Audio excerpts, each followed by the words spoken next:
روتانا تحتفل بإطلاق ألبوم شذا حسون وجه ثاني. البداية من بيروت التي شهدت هذا الأسبوع حفل مميز في فندق الموفنبيك احتفالا بصدور الألبوم الخليجي العراقي الأول للنجمة شذا حسون بعنوان وجه ثاني. عندك وجه ثاني ما يشبه الأول، تتغير بلحظات وبسرعة تتحول. حضر الحفل حشد من الوجوه الفنية والإعلامية إلى جانب كوادر شركة روتانا على رأسهم رئيس الشركة سالم الهندي. الزميل إلي نخلي كان هناك وعاد بالتقرير التالي. مبروك وجه ثاني. الله يسلمك ومبروك لنا كلنا روتانا واني وشركتي كمان لايف ستايل ستوديوز، وسعيده جدا بهذا التعاون. سعيده انه باكورتو هذا الالبوم اللي اشتغلت عليه من كل قلبي واندعمت فيه من اكثر من محل، سواء شركه لايف ستايل ستوديوز سواء من روتانا، من خلال دعمها الجميل جدا، من خلال هذا الحفل الرائع اللي قدموا لي، اشكرهم عليه.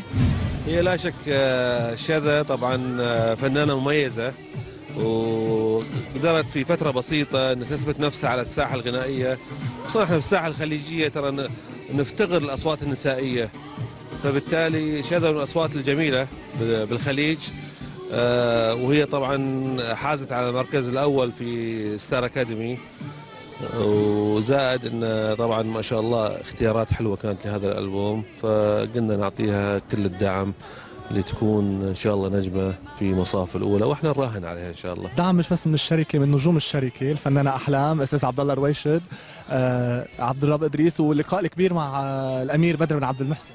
صحيح، انا الحمد لله يعني كلهم كانوا موجودين وكلهم دعموني في هذا الالبوم. فنان فايز سعيد كمان، ما اريد انسى احد، بس حقيقه ما قصروا ابدا واشكرهم. ما ننسى طبعا الفنان الكبير ناصر الصالح اللي هو كان مشرف بعد عن الالبوم. ما اريد انسى احد، بس كلهم الحقيقه كانوا موجودين، وحسيت انا احساسي كله حطيته في هذا الالبوم حقيقه. يعني تمنيتي انه الالبوم يحدث تفجيرات بالساحه الفنيه مثل ما صار تفجيرات هلا قبل شوي. الليله حيطلع، هو طلع 11 سبتمبر واليوم 26 الحدث اللي قالوا انه حيصير في تسونامي فاحنا سويناه باحتفال جميل ورائع. يعني بشكر عن جد عليه روتانا، احتفال رائع جدا. بلشت تشعري بهالتفجيرات مع الجمهور؟ ايه بلشت شوف قد ايه الناس مبسوطين بالالبوم من الشغل في الالبوم. ما كنت متوقعه لانه صار له مده قصيره جدا طلع الالبوم، بس بحس انه ده ياخذ صدى ما شاء الله جميل. شاعلها صاب شاعلها هو جارح عيني وجاني كحلها،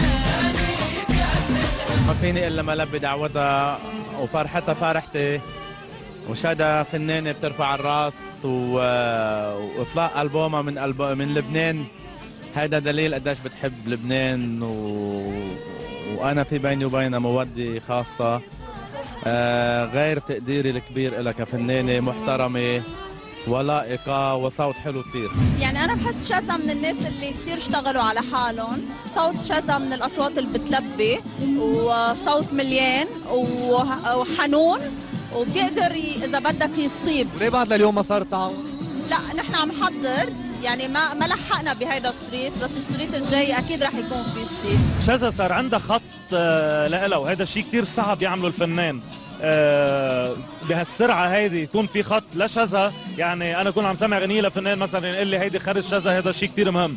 يعني وهو لون بتخيل بين العراقي اذا بدك والخليجي، العراقي كليا غير الخليجي، في مقامات غير وفي ايقاعات غير، بس فيها الخلطه بصوتها وبالموسيقى تبعها. اذا عم تسمع الاغاني كثير جديده على الدين، وبنفس الوقت قريبه للقلب كثير. يعني في تنوع حلو، عجبني شغل من حيث التوزيع، من حيث الالحان والكلام، عم تنقي شغله تقنيه حلوه كثير. اليوم بهذا الالبوم بتردي على كل اللي راهنوا على نجوميه شذا حسون؟ اكيد هو بيجاوب وحده. يعني انا اللي سويت انه اشتغلت من كل قلبي، ما وقفت. في كثير مستشارين ساعدوني، في كثير ناس عن جد ما بدي اقول وعيدة. شركة لايف ستايلز اللي كانت هون دائما لدعمي في اعمال انتاجيا، أستاذ سالم الهندي الإنسان الرائع جدا اللي هو كمان مثل ما بنقول جابني رجعني على الطريق اللازمة، يعني هذا الطريق اللي أنا لازم أكون فيها من البداية. فعن جد بشكره عليها. الجديد اليوم شو عم تحضريه بعد شعلها والكليب اللي قدمتيه؟ حنصور كليب ان شاء الله، حيكون انتاج لايف ستايلز ستوديوز من الالبوم اغنيه علاء الدين، وحيكون كمان كليب من انتاج روتانا من الالبوم. راح اقول لكم الاسم الاغنيه بعد. النجاح اللي حققته هو اللي بدل كيف المسيره، وهو اللي بيعطيك المعالم اذا المسيره ثابته او لا. لغايه هلا بتصور خطوات شذا اثبتت انها عم تمشي صح بالاختيارات، بالطلات الاعلاميه، حتى باللي عم بتفكر فيه لبعدين. بقول لها برافو، لانه صعب رغم كل شيء وكل شيء متناول يبرز الواحد ويعلم. فبرافو شذا. ألف مبروك لروتانا بشذا، ومبروك لروتانا مبروك لشذا بروتانا. طبعا نجاح متكامل، شذا فنانة مجتهدة بتحب النجاح. طبعا أنا حبيت السي وكان في أسماء كتير كبيرة. طبعا أنا سعيد إنه شاركت شذا بكل كليباتها، لكن إن شاء الله الإطلالة الجديدة واللوكات الجديدة، التصوير الجديد إن شاء الله اللي حيكون بالمغرب، إن شاء الله حيكون يعني شيء جديد وحنقدم لوك جديد. شذا هي من آخر الفنانات يلي بالفعل عم بينجموا على الساحة الفنية، يعني دايما إذا بنشوف آخر جيل طلعوا مثل نيارا، مريم فارس وشذا حسون. هالشي كتير صعب بظل هيدي الظروف بانه النجم يقدر يثبت حاله. شذا ما في شك بانه عم تجتهد كتير وبمجهود فردي كتير كبير كرمال تقدر تثبت حالها، وهلا انضمامها لروتانا هو دليل على انه بخطى ثابته عم تشتغل لانها تضلها راسخه كفنانه. مبروك كمان تاني سفيرة للسلام.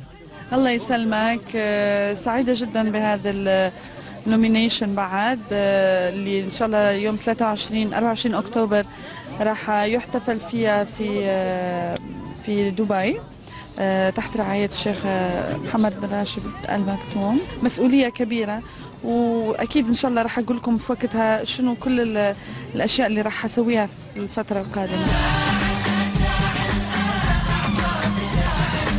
يا يوم ما